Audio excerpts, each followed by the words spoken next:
Hello students, today we are going to discuss about the interference and Young's double slit experiment. So what is interference? जो आपको last time superposition बताया था, ठीक है, तो interference क्या होता है? When two light waves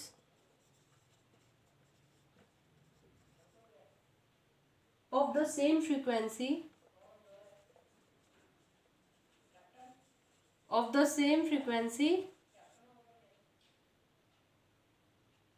and having zero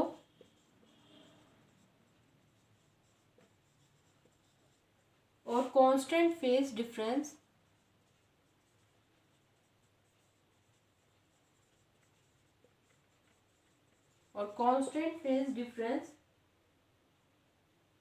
traveling in the same direction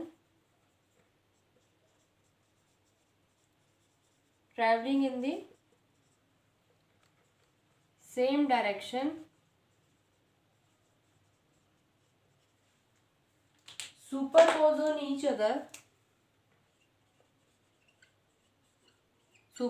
on each other the intensity gets redistributed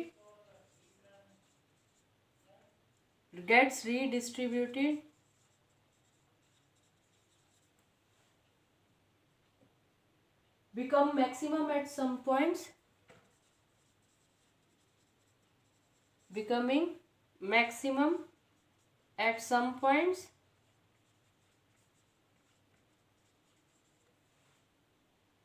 and minimum at others.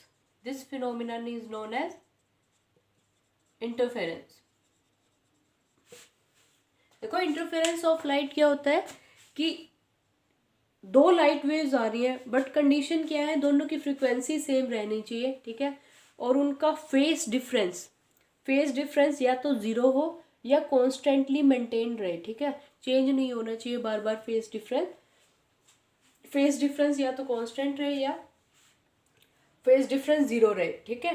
तो अगर सेम डायरेक्शन में वो ट्रेवल कर रही हैं और फिर सुपर इम्पोज करती हैं, यानी एक दूसरे में क्या होती है, वेक्टर एडिशन उनका होता है, तो जिस भी पॉइंट पे वो फॉल कर रही हैं वहाँ पे एनर्जी रीडिस्ट्रीब्यूट हो जाती है।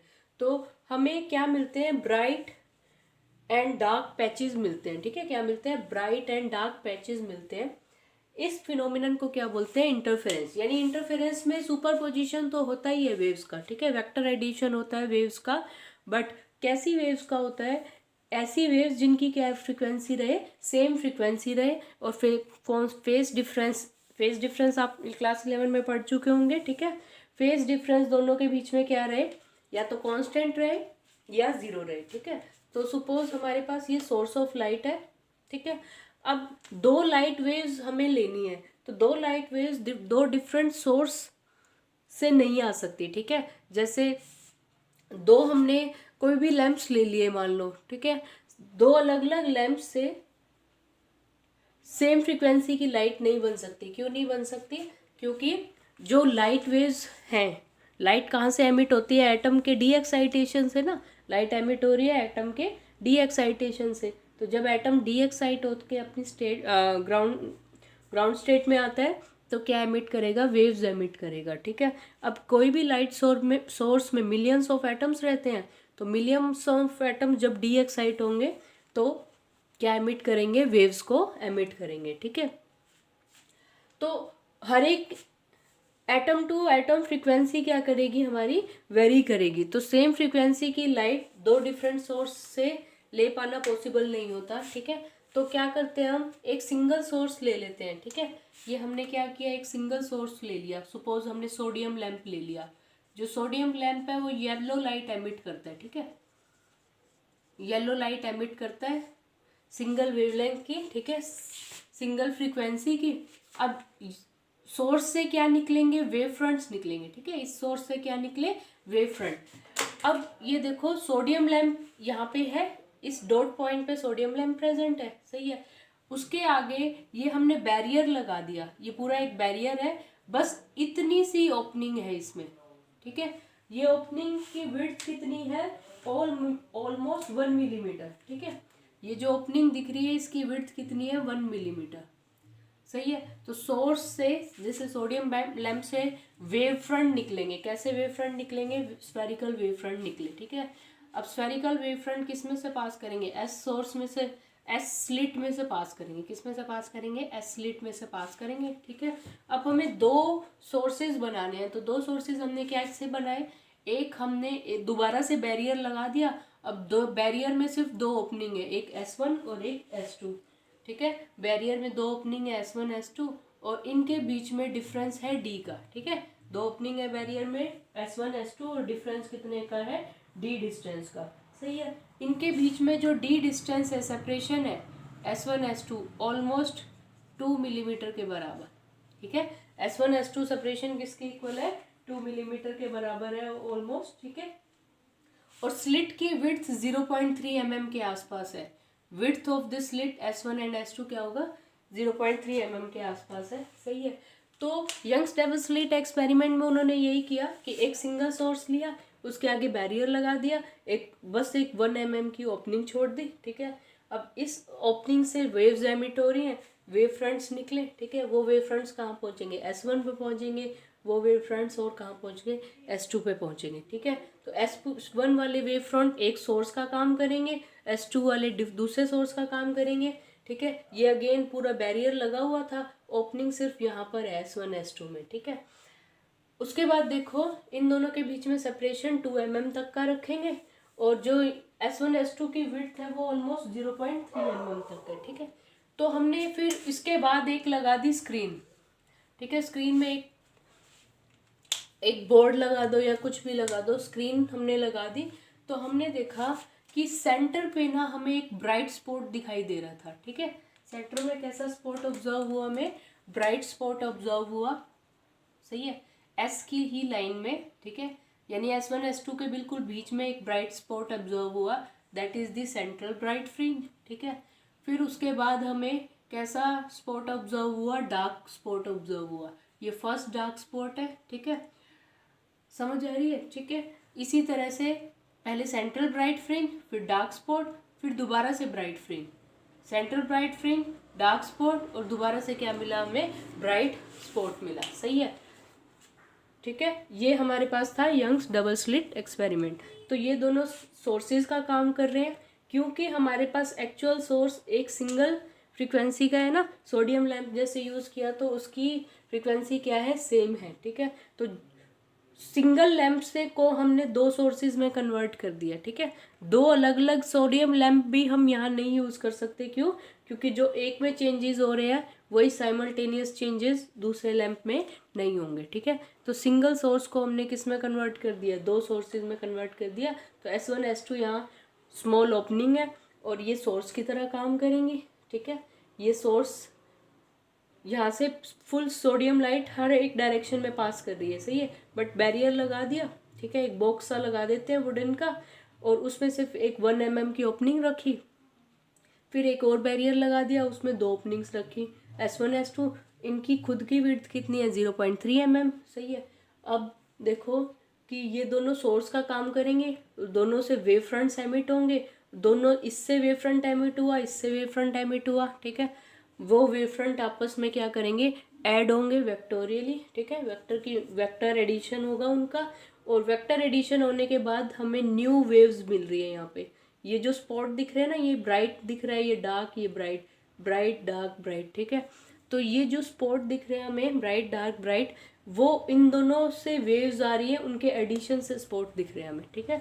दोनों से वेव्स आ रही है, दोनों से जो वेव्स आ रही है, यहाँ पे जैसे ये सेंट्रल ब्राइट फ्रिंज है वो सुपर पोजिशन है किसका, वेव जो S1 से आ रही है और जो वेव S2 से आ रही है, उन दोनों का क्या है, सुपर पोजिशन, ठीक है। तो ये पूरा एक्सपेरिमेंटल सेटअप था इंटरफेरेंस को स्टडी करने के लिए, किसने किया, यंग साइंटिस्ट ने, ठीक है।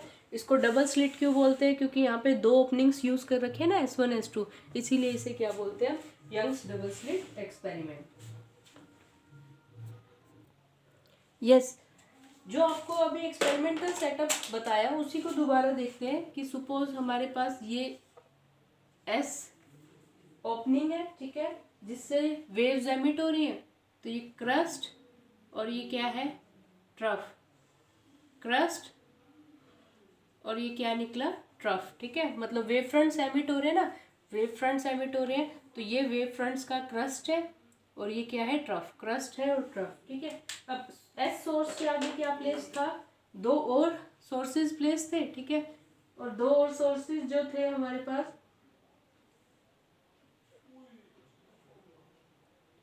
क्या नेमिंग थी दो ओपनिंग्स की, S1 एंड S2, ठीक है। क्या ओपनिंग है हमारे पास, S1 एंड S2। तो होगा क्या कि S1 S2 सोर्स का काम करेंगे और खुद से वेव फ्रंट एमिट करेंगे। तो ट्रफ, क्रस्ट, ट्रफ, क्रस्ट, ठीक है। अगेन S2 भी किसका काम करेगा, सोर्स का काम करेगा और क्रस्ट और ट्रफ एमिट करेगा, ठीक है। तो crust, trough, crust, trough and so on, ठीक है। तो अब देखो कई जगह पे हमें क्या ऑब्टेन हो रहा है, देखो यहाँ पे क्या हो रहा है, क्रस्ट किससे मिल रहा है, ट्रफ से मिल रहा है, यहाँ ट्रफ ट्रफ से मिल रहा है, ठीक है। यहाँ क्रस्ट किससे मिल रहा है, ट्रफ से मिल रहा है, ठीक है। तो होता क्या है, हमें जो ऑब्जर्वेशन मिला, ऑब्जर्वेशन में क्या था, बिल्कुल एस के S1 S2 के बिल्कुल सेंटर में, ठीक है, S1 S2 के बिल्कुल सेंटर में एक पॉइंट है O पॉइंट, और वहां पे मिला हमें सेंट्रल ब्राइट स्पॉट, ठीक है। वहां क्या मिला हमें, सेंट्रल ब्राइट स्पॉट। उससे थोड़ा सा ऊपर गए कोई पॉइंट P1, वहां पे मिला हमें डार्क स्पॉट, ठीक है। इस तरह से रेक्टेंगुलर पैटर्न दिखे, यहाँ ब्राइट दिखा, फिर क्या दिखा हमें, डार्क स्पॉट ऑब्जर्व हुआ। सिमिलरली नीचे आने पर भी यही हुआ कि हमें क्या ऑब्जर्व हुआ दोबारा से, ये तो सेंट्रल ब्राइट था, ये क्या था हमारे पास, डार्क स्पॉट, ठीक है। ये भी क्या है हमारे पास, डार्क स्पॉट है, सही है। तो ये ऐसा क्यों हुआ, देखो यहाँ से O पॉइंट बिल्कुल S1 S2 के सेंटर में है ना, तो जो वेव फ्रंट्स यहाँ से आ रहे हैं और कुछ वेव फ्रंट्स कहाँ से आ रहे हैं, S2 से, तो दोनों सेम डिस्टेंस ट्रेवल करके आ रहे हैं, है ना, सेम डिस्टेंस ट्रेवल करके आ रहे हैं। तो सेम डिस्टेंस ट्रेवल करने पे क्या होगा, पार्ट डिफरेंस क्या हो जाएगा, जीरो हो जाएगा, ठीक है। तो दोनों का क्या फॉल हुआ यहाँ पर, मैक्सिमा से मैक्सिमा फॉल हुआ, ठीक है, या मिनिमा से मिनिमा मीट हुआ, जिस वजह से हमें क्या ऑब्टेन हुआ, एक सेंट्रल ब्राइट स्पॉट ऑब्टेन हुआ, ठीक है। इसी तरह से ये डार्क स्पॉट क्यों ऑब्टेन हो रहा है, क्योंकि जहाँ यहाँ तक जो भी वेव फ्रंट्स पहुंच रहे थे उनके मैक्सिमा के ऊपर कौन फॉल कर रहे थे, उनके मैक्सिमा पे मिनिमा फॉल कर रहे थे, ठीक है। मैक्सिमा पे कौन फॉल कर रहा था, मिनिमा फॉल कर रहा था। सिमिलरली यहाँ पे भी क्या स्पॉट ऑब्जर्व हुआ है, डार्क स्पॉट ऑब्जर्व हुआ है। तो ऐसा क्यों होगा, क्योंकि यहाँ आते आते जितने भी वेव फ्रंट्स थे, ठीक है, उनके मैक्सिमा पे कौन फॉल हुए, मिनिमा फॉल हुए, ठीक है। तो दो वेव फ्रंट्स आ रहे थे, एक S1 से आ रहा है और एक किधर से आ रहा है, S2 से आ रहा है, ठीक है। तो एक वेव फ्रंट ये आ रहा होगा, सेंट्रल ब्राइट किस वजह से बना है, एक वेव फ्रंट ये आया, ठीक है, एक वेव फ्रंट सपोज ये आ गया, तो क्रस्ट पे क्रस्ट, ट्रफ पे ट्रफ फॉल हुआ, जिस वजह से क्या मिला हमें, एक न्यू वेव फ्रंट बन गया, ठीक है। और ये कैसी वेव फ्रंट है, ब्राइट स्पॉट, ये कैसा स्पॉट है, ब्राइट स्पॉट है, सही है।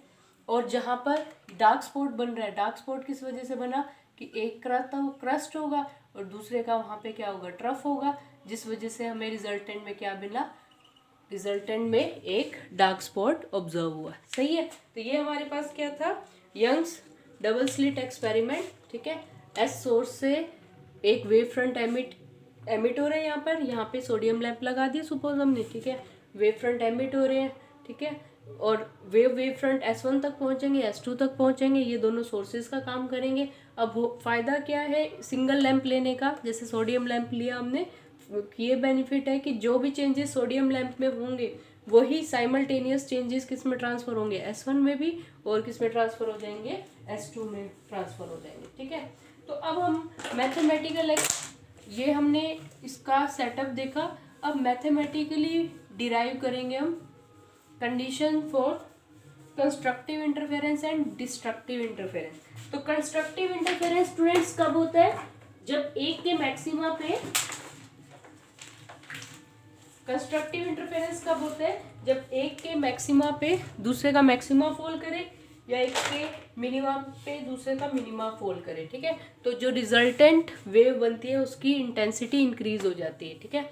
जैसे इस सिंगल पॉइंट पे, सपोज पी पॉइंट पे एक वेव का मैक्सिमा फॉल कर रहा है और दूसरी वेव का भी मैक्सिमा फॉल कर रहा है, तो ये स्पॉट क्या दिखाई देगा हमें? ब्राइट स्पॉट दिखाई देगा, ठीक है। बट अगर ऐसा हुआ कि इस पी पॉइंट पे एक का मैक्सिमा फॉल कर रहा है, ठीक है, और दूसरे का मिनिमा फॉल कर रहा है, तो ये कैसा स्पॉट दिखेगा हमें? डार्क स्पॉट दिखेगा, ठीक है। ये रूम लाइट में पॉसिबल नहीं है एक्सपेरिमेंट करना, डार्क रूम में करते हैं जिसमें सिर्फ सोडियम लैम्प प्रेजेंट होगा, बाकी कोई भी नेचुरल लाइट भी उसमें अंदर नहीं आ सकती। So let's derive the condition for constructive and destructive interference. Yes, अब हम पूरा मैथमेटिकल स्टेप्स करेंगे और मैथमेटिकल इक्वेशंस निकालेंगे for constructive and destructive interference. तो हमारे पास क्या था? एक सोर्स S1 और एक सोर्स S2, ठीक है। तो हमारे पास कोई भी पॉइंट P ले लो, या तो इस पे ब्राइट स्पॉट बनेगा या क्या बनेगा? डार्क स्पॉट बनेगा। तो एक वेव आ रही है, y1 वेव आ रही है, y1 डिस्प्लेसमेंट की वेव आ रही है फ्रॉम सोर्स S1, और y2 डिस्प्लेसमेंट की वेव आ रही है फ्रॉम सोर्स S2, ठीक है। तो y1 से जो वेव आ रही है that is suppose A1 sine omega t, और जो S2 से वेव आ रही है वो कितनी है? A2 sine omega T plus five. Five क्या है इन दोनों के बीच में? Phase difference. देखो P पॉइंट किसके ज़्यादा क्लोज है? S1 के, तो S1 वाली रेज जल्दी पहुंच जाएंगी, S2 वाली बाद में पहुंचेंगी, जिस वजह से उनके बीच में क्या रहेगा? फेज डिफरेंस, ठीक है। तो एक हमारे पास y1 वेव है और एक y2 वेव है। अब क्या करेंगे? दो वेव्स किसी P पॉइंट पे पहुंच रही है, तो होगा क्या? इनका सुपरपोजिशन। सुपरपोजिशन में क्या होता है कि दोनों वेव्स को हम क्या कर देंगे? वेक्टोरियली ऐड कर देंगे, ठीक है। y1 वेक्टर प्लस y2, ठीक है। तो पुट कर दो वैल्यूज y1 की एंड y2 की। तो वैल्यूज पुट करने के बाद हमारे पास क्या रिलेशन मिलेगा? That y equals to A1 sine omega t, और y2 कितना है? A2 sine omega T plus five, सही है। अब यहाँ पे साइन ए प्लस बी का फॉर्मूला पुट कर दो, ठीक है। Mathematical formula for sine A plus B, तो क्या आएगा? रिजल्ट y क्या है हमारे पास? रिजल्टेंट वेव है, resultant wave A1 sine omega T plus, ठीक है, A1 sine omega T plus A2 sine omega T, sine A cos B sine omega T cos phi plus cos omega T sine phi, और A2 दोनों के साथ में ना, sign A2 इसके साथ भी और A2 यहाँ पे भी आएगा, सही है। A1 sine omega T as it is, A2 बाहर रखा हमने, sine omega T cos phi plus cos omega T sine phi, ठीक है। ये मैथमेटिकल फॉर्मूला होता है किसका? Sine of A plus B का, ठीक है। तो what we will get? Y R is equals to, अब देखो इधर साइन ओमेगा टी कहाँ कहाँ प्रेजेंट है? यहाँ पे प्रेजेंट है, यहाँ प्रेजेंट है, तो कॉमन ले लेते हैं। साइन ओमेगा टी कॉमन ले लो, अंदर क्या रह गया? A1, और साइन ओमेगा टी यहाँ है तो क्या रह गया? A2 कोस फाइव, ठीक है, प्लस में क्या रह जाएगा? A2 आगे लिख दिया मैंने, plus A2 sine five cos omega t, A2 sine five cos omega T, सही है। Sine omega T, sine omega t common ले लिया इन दोनों से, A1 रह गया प्लस A2, और कोस फाइव इसके साथ ऑलरेडी था, ये A2 sine five cos omega t हमने एज इट इज लिख दिया, ठीक है, एज इट इज लिख दिया। अब देखो put A1 plus A2 cos five is equals to, A1 plus A2 cos five को हम पुट कर देते हैं A कोस थीटा। A क्या है? जो रिजल्टेंट वेव बनेगी ना इन दोनों के एडिशन से वाई आर, उसका एम्पलीट्यूड। और सिमिलरली A2 साइन फाइव दिख रहा है आपको यहाँ पे, A2 साइन फाइव को पुट कर दिया हमने ए साइन थीटा, ठीक है। A2 साइन फाई को क्या पुट कर दोगे, ए साइन थीटा। चलो अब क्या करेंगे, अब इसमें पुट कर दो, इस इक्वेशन में पुट करना है हमें, ठीक है। तो Y R will be equals to sine omega T as it is, A1 plus A2 cos phi कितना हुआ, A cos theta, plus A2 sine phi कितना हुआ, A sine theta cos omega T. सही है। चलो अब दोनों में से ए कॉमन आ रहा है, अगेन ये साइन ए कोस बी का फॉर्मूला बन रहा है, तो Y R is equals to A common ले लो, तो sine omega T cos theta plus cos omega T sine theta, ठीक है। तो ये again A sine A plus B का फॉर्मूला बन गया, तो रिजल्टेंट वेव जो है वो देखो क्या बनेगी, A sine omega T plus theta, ठीक है। A sine omega T plus theta, ये रिजल्टेंट वेव एम्पलीट्यूड आ गया। तो ये देखो इसी फॉर्मेट में है ना, जैसे ये इंडिविजुअल वेव्स आ रही थी y1 y2, किस फॉर्म में थी, ए साइन ओमेगा टी, है ना, एम्पलीट्यूड है और साइन का फंक्शन है। रिजल्टेंट में भी क्या बन रहा है देखो, एक एम्पलीट्यूड बन रहा है और एक हमारा साइन का फंक्शन बन रहा है, ठीक है। अब आपको ए की वैल्यू फाइंड आउट करनी पड़ेगी, तो इन दोनों इक्वेशंस को डिवाइड कर दो तो हमें ए मिल जाएगा। कैसे, make this equation number 1, A sine theta को डिवाइड कर दो ए कोस थीटा से, A sine theta by A cos theta मतलब ये भी डिवाइड होंगे ना, A2 sine phi divided by A1 plus A2 cos phi, A से ए कैंसिल आउट हो गया, तो टेंजेंट थीटा, सॉरी इससे हमें किसकी वैल्यू पता लग जाएगी, थीटा की वैल्यू पता लग जाएगी, ठीक है। इससे किसकी वैल्यू पता लग जाएगी, हमें थीटा की वैल्यू पता लग जाएगी। टेंजेंट थीटा कितना आ गया हमारे पास, A2 sine phi divided by A1 plus A2 cos phi, ठीक है। थीटा क्या आ गया हमारे पास, फेस आ गया किसका, रिजल्टेंट वेव का, ठीक है। और अगर आपको ए एम्पलीट्यूड फाइंड आउट करना है तो वह कैसे करोगे, इन दोनों इक्वेशंस को स्क्वायर करके ऐड कर देंगे।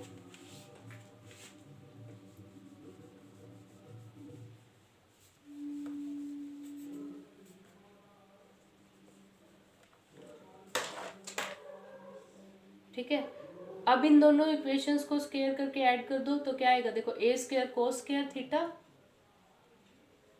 Plus A square sine square theta equals to A1 plus A2 cos phi का whole square plus A2 sine phi का होल स्क्वायर, है ना। ये दोनों स्क्वायर करके ऐड किया है, A square cos square theta plus A square sine square theta, तो ये वाली टर्म्स भी क्या हो जाएंगी, स्क्वायर होके ऐड हो जाएंगी। A1 plus A2 cos phi का square plus A2 sine phi का स्क्वायर हो जाएगा, ठीक है। ये देखो ए स्क्वायर कॉमन आ रहा है और sine square theta plus cos square theta, तो क्या आ जाएगा, ये A square sine square theta plus cos square theta. और हमारे पास क्या आ गया, इसको हम ओपन कर लेते हैं, तो क्या आएगा, A plus B whole square formula बन जाएगा ना, A1 square plus A2 square cos square phi plus 2A1 A2 cos phi plus A2 square sine square phi. सही है।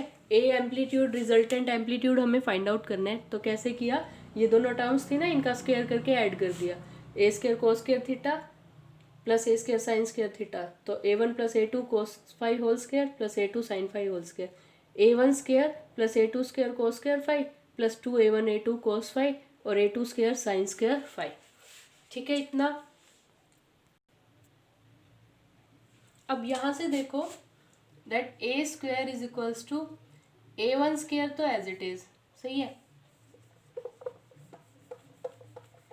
A1 square as it is. अब ये देखो A2 स्क्वायर यहाँ भी है, A2 स्क्वायर यहाँ भी है, कॉमन ले लो, A2 स्क्वायर, ये क्या रह गया, cos square phi plus sine square phi ना, A2 स्क्वायर कॉमन ले लिया, cos square phi plus sine square phi, वो कितना होता है 1 plus 2A1 A2 cos phi,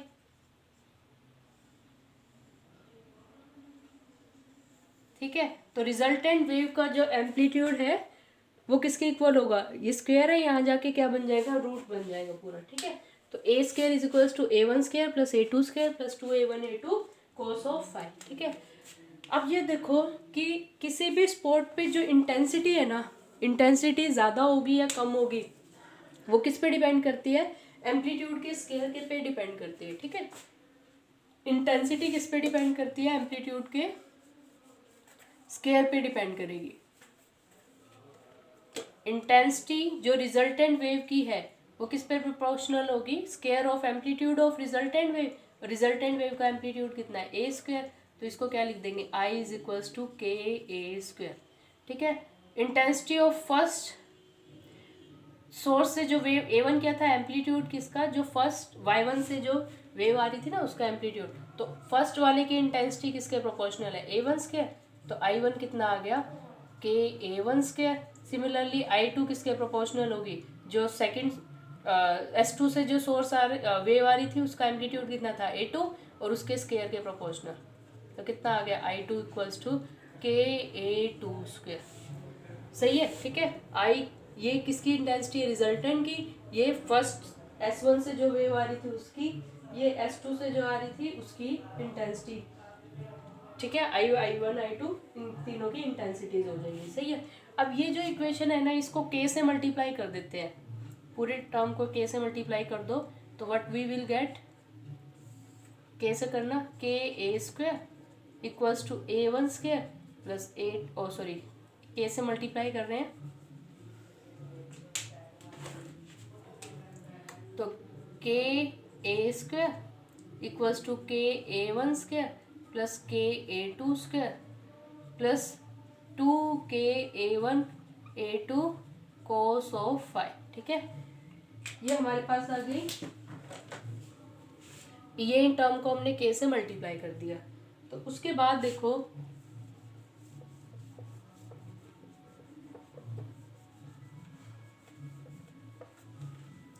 के ए स्क्वायर जो है वो किसके इक्वल लिख सकते हैं हम, कैपिटल आई, जो थी रिजल्टेंट वेव की इंटेंसिटी, कैपिटल आई लिख दो इसको। सिमिलरली के A1 स्क्वायर, ये देखो के A1 स्क्वायर ना, के A1 स्क्वायर को क्या लिख दूँ, I1 प्लस के A2 स्क्वायर को क्या पुट कर दोगे, I2 प्लस, अब जो ये 2K है ना, ठीक है, इसे देखो, हाँ जी, यहाँ से देखो ये K है ना, इसको हम under root K into under root K लिख सकते हैं, है ना। क्या लिख सकते हैं इसे हम, under root K into under root K।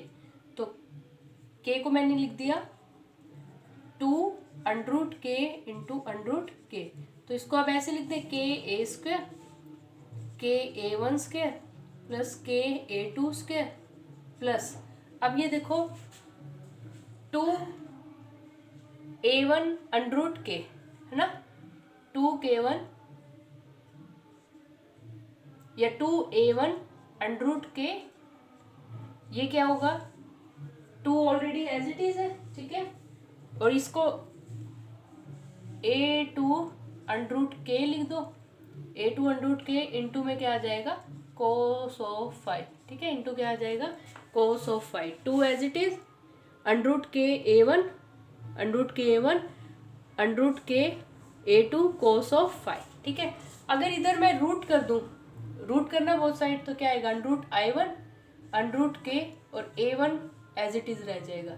इसी तरह से यहाँ रूट कर दो, स्क्वायर रूट कर दो both side, under root I2 under root K और A2 स्क्वायर का अंडरूट करेंगे तो क्या रह जाएगा, A2 रह जाएगा ऑलरेडी, ठीक है। तो ये देखो अंडरूट K A1 यहाँ दिख रहा है, अंडरूट K A1, उसको हम किससे रिप्लेस कर सकते हैं, अंडरूट I1 से। तो ये देखो के A1 स्क्वायर को क्या लिख दिया था हमने, के A1 स्क्वायर को लिखा था I1, के A2 स्क्वायर को लिखा था I2, के A2 स्क्वायर को लिखा I2।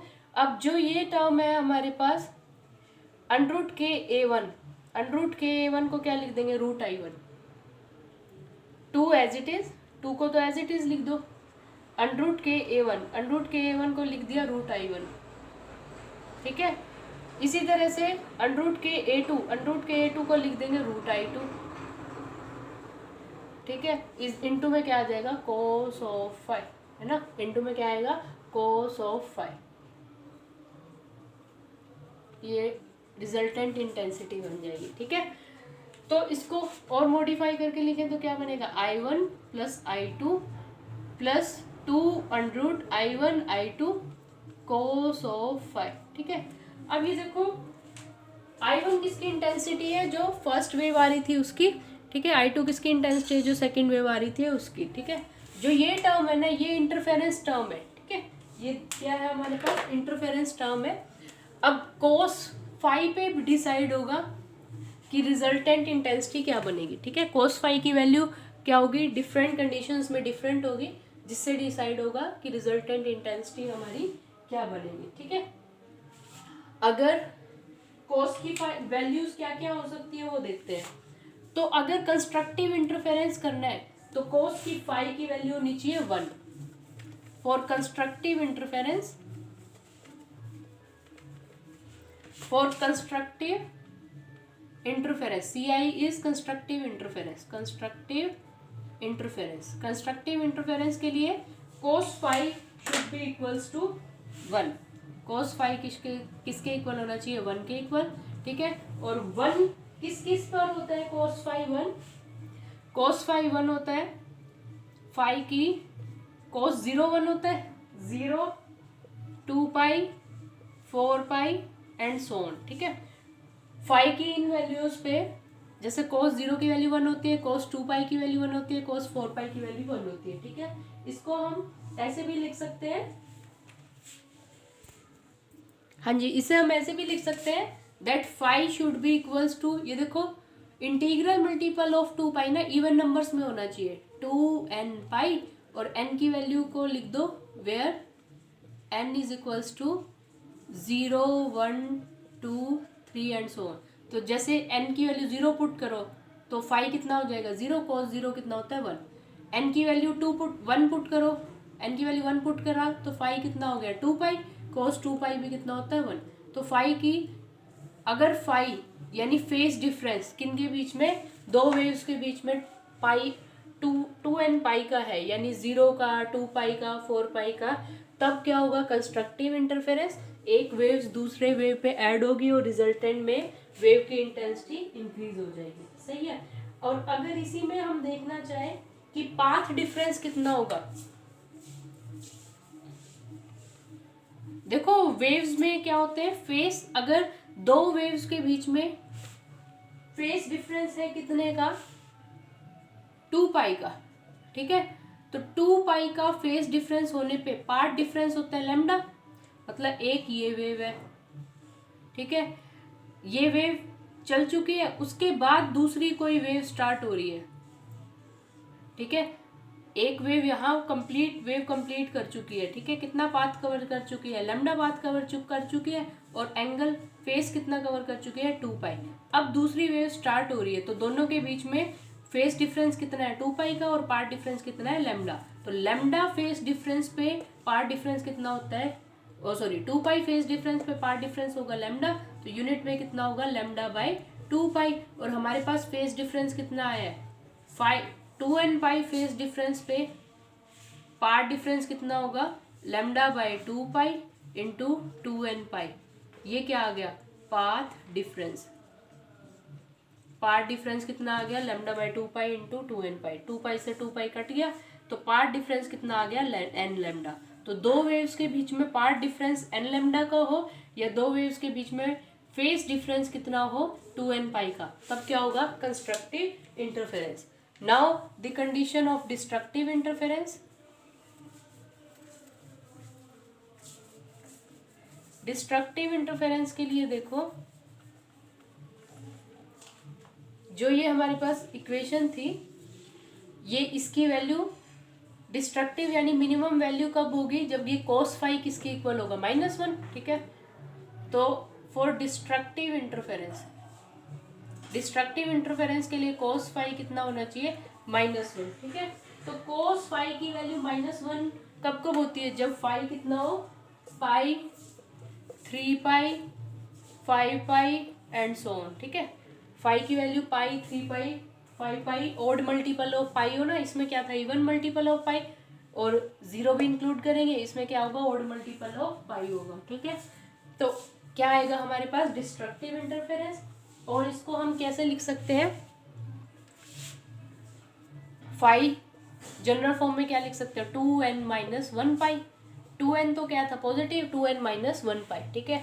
तो फाई की वैल्यू अगर 2n माइनस 1 पाई है, तो फाई की वैल्यू अगर 2n माइनस 1 पाई है, ठीक है। n की वैल्यू स्टार्ट कर दो आप, n की वैल्यू स्टार्ट कर दो 1 2 3 से। n की वैल्यू 1 पे क्या आएगा, 2 माइनस 1 पाई। n की वैल्यू 2 पे क्या आएगा, 2 टू जा 4 माइनस 1 3 पाई, ठीक है। तो डिस्ट्रक्टिव इंटरफेरेंस के लिए फेज डिफरेंस कितना होना चाहिए, 2n माइनस 1 पाई का होना चाहिए, सही है। तो अगेन अगर फेज डिफरेंस 2 पाई का होता है तो पार्ट डिफरेंस लेमडा का, फेज डिफरेंस यूनिट का हो तो पार्ट डिफरेंस लेमडा बाई 2 पाई। तो डिस्ट्रक्टिव इंटरफेरेंस में फेज डिफरेंस कितना का होता है, 2n माइनस 1 पाई। तो 2n माइनस 1 पाई का फेज डिफरेंस होने पे पाथ डिफरेंस कितने का होना चाहिए, lambda by 2 pi into 2n minus 1 पाई, ठीक है। पाई से पाई कैंसिल आउट कर दो तो क्या रह जाएगा, 2n माइनस 1 लेमडा बाई 2। इतना पार्ट डिफरेंस होना चाहिए डिस्ट्रक्टिव इंटरफेरेंस के लिए। Thank you.